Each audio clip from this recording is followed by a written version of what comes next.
장인은 우선하지요. 150차 최고위원회 회의를 개최합니다.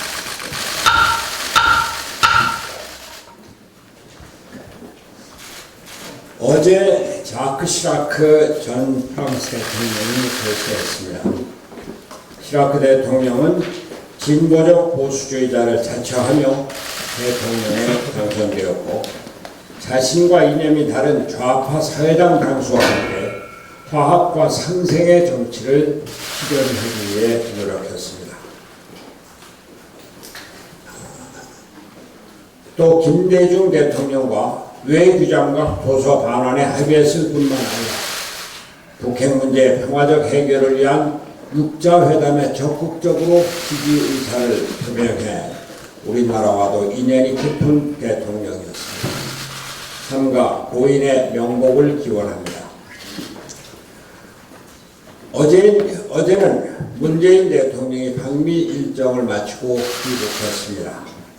문재인 대통령은 방미 일정 중 트럼프 미 대통령과 정상회담을 했고, 제74차 유엔 총회에서 연설을 하며 한반도 평화를 강조했습니다.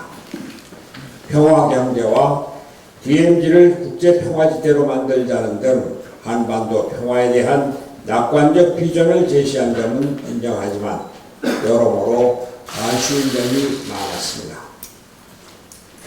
문재인 대통령이 유엔 총회 연설에서 9.19 군사합의 이후 단 한 건의 위반 행위도 발생하지 않았다고 말하면서 실질적 평화지대가 되고 있는 비무장지대를 국제평화지대로 만들자고 제안했습니다.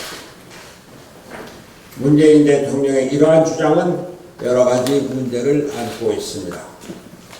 남북관계를 개선하고 진정한 한반도 평화를 이루고자 하는 문재인 대통령의 마음은 10분 이해합니다. 그러나 편향된 이념에 사로잡혀 국제 무대에서까지 사실을 왜곡하거나 과장해서는 안 됩니다. 마치 북한이 모든 것을 다 잘하고 있는 것처럼, 한반도 문제가 순조롭게 해결되고 있는 것처럼 잘못 전달되어서는 안 된다는 것입니다. 과연 9.19 군사합의의 위반 행위가 단 한 건도 발생하지 않았습니까? 그러면 올해 들어 10번이나 계속되고 있는 북한의 발사체 도발은 적대 행위가 아니고 무엇입니까? 또 북한은 평양 공동선언의 구체적 실천 사항 13건 중 철도, 도로 연결 착공식 개최의 단 한 건만을 이행했습니다. 오히려 북한 매체들은 문재인 대통령에 대해 평안할 수 없는 모욕적 언사를 사용하며 조롱하고 있습니다. 북한은 통미 봉남 노선을 노골적으로 표명하며 우리를 협상 대상에서 아예 제외하고자 하고 있는 것입니다. 분명히 말씀드리지만 남북관계는 잘 안 풀리고 있는 것이 사실입니다. 대한민국은 미국으로부터도 북한으로부터도 소외되고 있는 것입니다. 분명 한반도에서 벌어지고 있는 우리의 문제인데도 북핵 문제에서 대한민국을 빠지라고 압력을 받고 있는 것입니다. 미국의 중앙정계에서는 이미 주한미군 철수가 검토되고 있다는 보도도 있습니다. 이런데도 문재인 대통령은 한반도의 평화 프로세스가 잘 진행되고 있는 듯이 말하니 답답하고 안타깝기만 할 따름입니다. 여러 차례 말씀드렸습니다만 이념에 사로잡혀 현실을 바라봐서는 안 됩니다. 국정은 냉철하고 정확한 현실 진단을 기초로 해야 합니다. 그것이 국정 운영의 최고 책임자인 대통령이 갖춰야 할 첫째 덕목입니다. 문재인 대통령이 이념적 현실인식에서 벗어나고 대미, 대북, 대일관계 등에서 경험과 지혜를 갖춘 전문적인 역량을 모두 모아 국가의 이익을 제대로 챙기기를 다시 한번 촉구합니다. 조국 법무장관에 대해서 한 말씀 안 드릴 수가 없습니다. 오늘도 모든 언론이 조국 법무장관 소식으로 도배하다시피 했습니다. 조국 장관이 어제 국회 대정부 질문에 참석하여 압수수색을 시작한 수사팀장에게 전화를 걸었다는 사실이 밝혀졌습니다. 조 장관은 부인의 건강을 배려해달라는 요청이었다며 가장으로서 그 정도 부탁을 할 수 있다고 생각했다고 밝혔지만 즉각 검찰이 반박하고 나섰습니다. 통화 첫 마디부터 장관입니다 라고 직책을 밝혔고 수사를 신속히 진행해달라는 얘기를 여러 차례 반복했다고 합니다.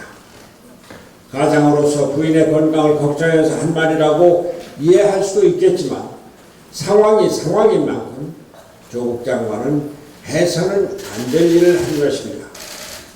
압수수색이 진행되고 있는 상황에서 장관임을 밝히면서 신속하게 해달라고 말한 것은 직책을 이용한 수사 개입으로 의심될 여지가 충분하기 때문입니다. 문제가 되고 있는 조국 장관의 발언과 관련하여 먼저 조국 장관 본인의 사고방식을 문제 삼지 않을 수 없습니다. 대한민국의 법과 규범을 수호해야 하는 법무부 장관은 누구보다도 공사 구분이 철저해야 합니다. 아버지가 딸을 위해 허위 공문서 위조에 개입하는 것이 법무장관 할 사람의 사적인 영역입니다. 법무장관이 자신의 부인을 위해서 장관으로서 검찰팀장에게 전화를 거는 것이 사적인 영역입니까? 아닙니다. 사인으로서의 입장은 누구나 가지고 있겠지만 그렇다고 공적인 영역에 개입해서는 안 된다는 사실은 우리 국민 모두가 잘 알고 있습니다. 그래서 국민들이 조국 장관을 믿지 못하고 문재인 정부에게 실망하고 있는 것입니다.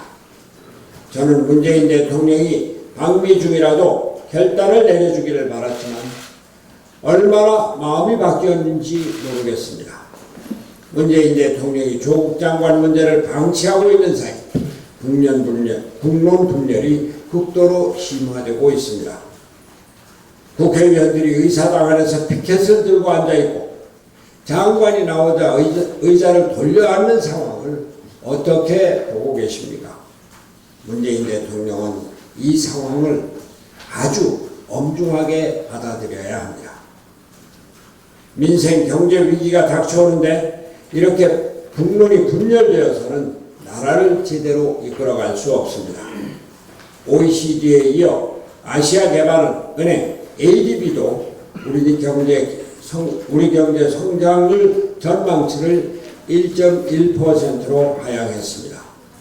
지난 20일까지 이번 달 수출이 전년 동기 대비 21.8% 감소하며 10개월 연속 감소세를 기록할 것이 확실시 되고 있습니다. 가축 전염병으로부터 안전한 나라라고 자랑을 하더니 어제까지 7건의 아프리카 돼지열병 확진이 판정되었고 4건의 의심 사례가 추가적으로 발견되었습니다. 국론을 집중해서 민생, 경제 위기를 헤쳐나가도 모자랄 판에 조국 장관 문제로 인해 모든 현안이 뒷전으로 밀려나 버리고 있는 것입니다. 조국 장관에 대한 탄핵 소추안 발의가 논의되고 있는 것으로 압니다. 그러나 탄핵에 들어가기 전에 대통령이 결단을 해야 합니다. 나라를 생각해서입니다. 나라를 걱정하는 국민들의 목소리를 이제는 들어주시기 바랍니다. 조국 장관의 임명을 철회하여 국론을 하나로 모으고 시급한 민생, 경제 현안부터 하나씩 해결해 주십시오. 그것이 국민이 원하는 진짜 개혁입니다. 바른미래당은 이번 주 토요일에도 광화문에서 촛불 집회를 이어갑니다. 나라를 걱정하는 애국 시민 여러분께서는 누구라도 함께 해 주십시오. 함께 마음을 하나로 모아서 문재인 대통령에게 조국 장관 임명 철회를 요구합시다. 그것만이 나라를 살리는 길이라고 함께 외칩시다. 국민 여러분의 많은 관심과 참여를 당부드립니다. 이상입니다. 정책위 의장 최희배입니다. 조국 법무부 장관이 이호진 전 태광그룹 회장의 선처를 바라는 탄원서를 제출한 것으로 확인됐습니다. 지난 20년간 재벌개혁 운동을 해온 저로서는 조국 법무부 장관이 너무나 실망스러웠습니다. 횡령과 배임 등의 죄를 지은 재벌의 선처를 바라는 법무부 장관, 과연 대한민국에 필요하겠습니까? 특히 조국 장관이 탄원서를 낸 이유를 보면 그야말로 가관입니다. 선대 회장으로부터 장학금을 받았고 그의 아들이 그런 상황이라 보석 탄원서라는 인간적인 도리라고 생각하며 써줬다. 또한 엄정한 재판이 필요하며 방어권 등을 위해 보석이 필요하다고 생각했다라는 것입니다. 보훈도 대물림을 통해서 했다라는 것입니다. 이런 논리라면 이재용 삼성전자 부회장이 구속 수감되었던 시기에 수많은 삼성 장학생들이 선처를 바라는 탄원서를 쓰는 것이 인간적인 도리이고 공정하고 정의로운 행동입니까? 제가 2017년 2월 달에 나온 언론기사 하나를 읽어드리겠습니다. 지난 1월 19일 특검이 신청한 삼성 이재용 부회장의 구속영장이 기각되자 전 국민적 분노가 일어났다. 형사소송에서 불구속 재판이 원칙이다. 그러나 이재용은 일개 시민이 아니라 삼성이라는 막강한 경제 권력의 수장이다. 재벌 총수에 대하여 보다 엄격한 태도를 취해야만 경제 원칙이 바로서고 이는 경제에 좋은 영향을 준다. 범죄인이 끌고 가는 경제에는 정의가 없을 뿐만 아니라 효율성도 경쟁력도 없다. 이 기사는 조국 장관이 2017년 2월 12일 교수 시절에 이재용 구속 수사가 꼭 필요한 이유라는 주제로 작성한 기사입니다. 도대체 조국 장관에게 재벌 총수 범죄는 어떤 것입니까? 나에게 장학금을 주고 경제로운 이로움을 주면 사회에 공헌한 사람으로서 선처 대상이고 그렇지 않은 사람이라면 엄격히 다루어야 할 범죄인 것입니까? 이러한 조국 장관의 위선과 이중성은 가족에게서 더욱 강하게 나타납니다. 조국 장관이 지난 23일 자택 압수수색과 관련하여 강제 수사를 경험한 국민 심정을 절실히 느낀다며 마치 검찰의 압수수색에 강압수사의 피해자인처럼 코스프레를 했습니다. 그런데 압수수색을 하는 검사에게 장관입니다. 압수수색을 신속히 진행해 주십시오. 라며 지시를 한 것으로 드러난 것입니다. 어떤 국민이 압수수색을 당하면서 검사에게 전화해 신속한 처리를 요청할 수 있겠습니까?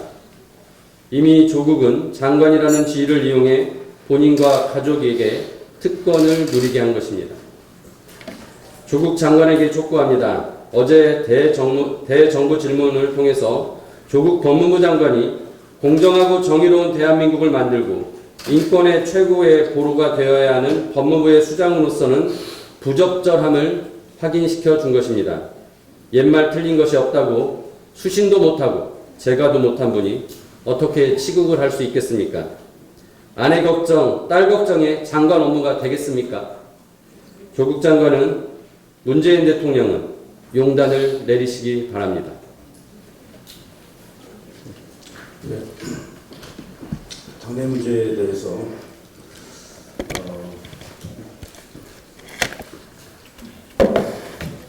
오늘은 당내 현안 및 문제에 대해서 어느 민주당의 의원의 그 표현대로 질 낮은 발언을 좀 하겠습니다. 일부 의원들이 윤리위원회 결정에 대해 손학규 대표에게 취소토록 요구하는 것은 당헌 당규를 무시하는 쿠데타적 발상입니다. 윤리위원회 결정은 그 자체로 존중되어야 하고 인정받아야 마땅합니다. 일부 의원들의 몰지각한 요구에 저는 어이가 없을 뿐입니다. 윤리위원회에 대한 일체의 간섭을 중지하기를 다시 한번 강력하게 촉구합니다. 지금 이 시간에 210화로 바로 옆방이죠. 의총을 개최하고 있죠. 원내 지도부가 비상정국에 대응하기 위해서 시간과 장소를 불문하고 의총을 소집해서 대책을 강구하는 것은 지극히 당연한 책무입니다. 그런데 지금 최고위가 진행되고 있는 이 시간에 의총을 개최한다는 것은 의총 취지의 본말이 전도되고 어찌 보면 최고위원회를 무력화하기 위한 저열하고 유치찬란한 행태에 불과하다고 판단이 됩니다. 이러한 지도력으로는 일부 의원님들이 그토록 원하는 손학규 대표의 퇴진을 달성할 수 없습니다. 투쟁을 하더라도 좀 더 지혜롭고 낭만적으로 하시기를 바랍니다. 동시에 이렇게 좌충우돌하신다고 해서 어느 중진 의원님의 생각처럼 우리 당의 몸값이 A급이 되지도 않고 더욱이 그 어느 의원님들이 바라시는 대로 한국당과 통합할 수도 없습니다. 현실을 똑바로 직시하시기를 바랍니다. 저는 일부 의원님들의 정치적 심리 상태를 외람된 표현이나 혼익 통찰하고 꿰뚫고 있습니다. 일부 의원님들의 선택지가 많지 않습니다. 그러하기에 현실을 직시하고 조국 심판, 현 정권 심판, 그리고 총선 승리로 나아가는 데 힘을 모아주시기를 제3, 제4 간곡히 촉구하고 희망합니다. 이상입니다.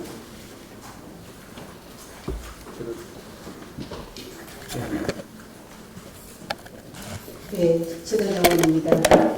어제 식품의약품안전처는 위장병 치료제 의료로 사용되는 라니티린 성분에서 암을 유발하는 MDMA가 검출되었다고 밝혔습니다.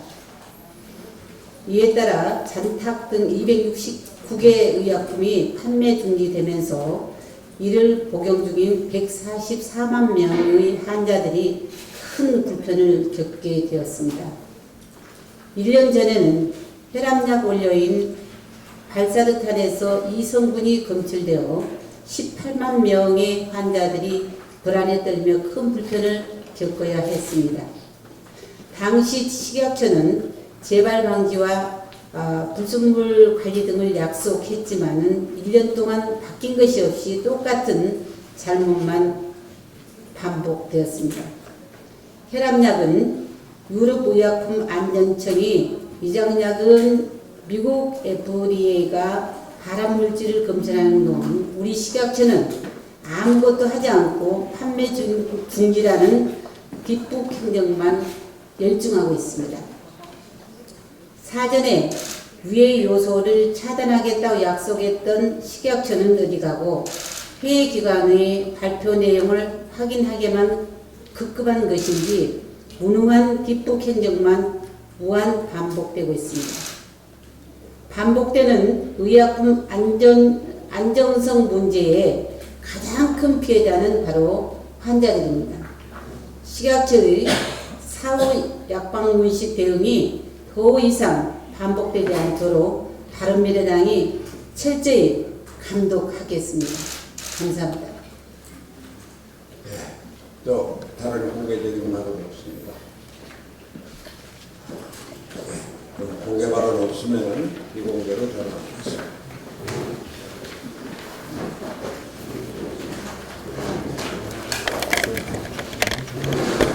정보가 너무 많아서